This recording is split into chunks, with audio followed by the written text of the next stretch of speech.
Sa ating pong ikasampung estasyon, si Jesus ay hinubaran ng kanyang damit.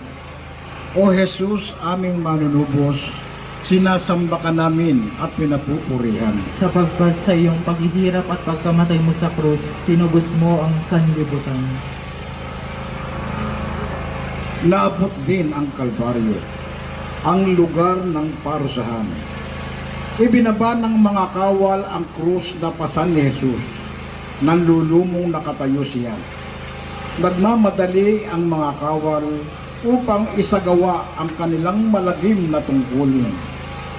Anong kirot, anong hapdi, at muling nanariwa ang mga sugat na nakadikit sa kanyang mga damit. Ngayon, patuloy pa rin nakadarama ng kirot at hapdi ang katawan ni Jesus.